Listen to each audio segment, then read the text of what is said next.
Hey, so I want to talk about this real quick. It's July 11th, 2021, and it was a download that I got one time when I was meditating a few months ago, and from time to time my guides bring it to the forefront of my mind to bring it up. Like, I really feel like I should put it in a video. So I'm going to do that right now. And I'm going to do it quick because I should really go to bed. And by no means, my disclaimer here is by no means do I know the meaning of what happens to us when we die. We all have our own belief systems, and I respect everybody's belief systems equally.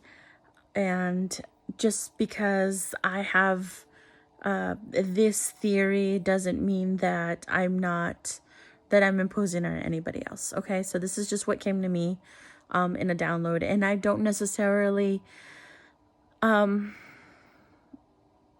it to be so, I guess, because it kind of made me a little bit sad. So this is what happened. So I was meditating, and suddenly I got this information about death and what happens to our soul self, and what soulmates really are, kind of thing, and so what it showed me is that when someone dies, we go back into our soul goes back into the collective. A soul goes back into, and it showed it to me like almost like a galaxy, like a beautiful galaxy of light, just all of it a collective. And even the theory of reincarnation is sort of correct. It's and the theory of people, our loved ones still being around, is more so like an imprint. It's more so like that energy is imprinted in us. And when we meet somebody that we feel a connection to, we feel drawn to, we feel like we know already, it's because we, in essence, when we go back to that collective, we never come back. We come back, but we never come back as that whole that we were. So say me, Kayla, never comes back as this whole that I am. Only bits and pieces of me come back to fulfill and become someone else, and other bits and pieces of me fulfill and become another soul. So we are like composed, they're like puzzle pieces to create an image. And so we carry all these 6 soul pieces of that collective, and they become us. They become this person that you see before you.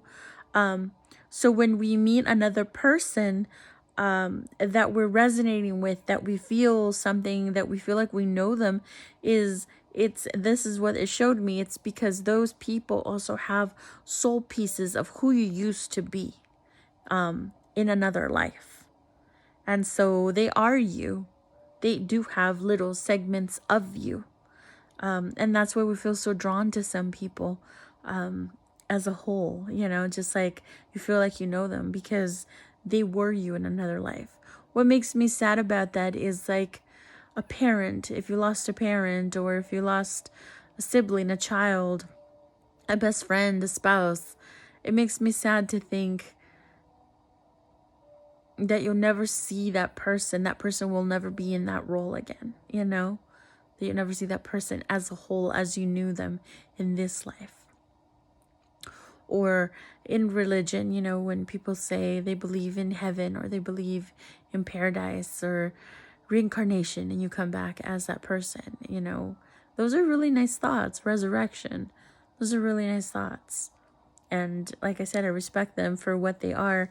That brings some kind of peace of mind to think that you're going to be able to see your loved ones again at some point as they were. But I don't know. In this theory, that is just a theory of mine, and it kind of brought me, I didn't like it because, like I said, it just never brings that person back as they were. Just little bits and pieces of that person come back, and they resonate with you. They don't have the same consciousness. You know, this is why we don't remember our past lives, because we're not those wholes. We're just the bits and pieces of that life. And so that makes me sad. But it did at the same time bring me some kind of peace. I don't know, some kind of understanding. It's something in my mind just kind of clicked, as in like, oh, so that's what happens after death, you know? Yeah. So I thought I'd share it because it felt important that I needed to share this with whomever it resonates with. It just came to me. It's not like I was at the time contemplating the meaning of our death or anything, but lately I've been a little bit more exposed to the topic with just stuff that I've been watching, but and my own mortality. And so could very well explain why we only see the residual of our loved ones, and our loved ones never really come back strong enough to interact with us, you know, make a big impression. They come back in dreams and stuff, you know, and I think that's part of the, like, maybe a residual, maybe not a conscious being, you know, I don't know. But yeah, it kind of makes sense as to why we run into people that we feel we know, we feel so drawn to, we feel attracted to, we feel connected with, we feel like we've known them forever. They could just very well be little shreds of who we used to be in another life, ourselves. That's what they carry within them.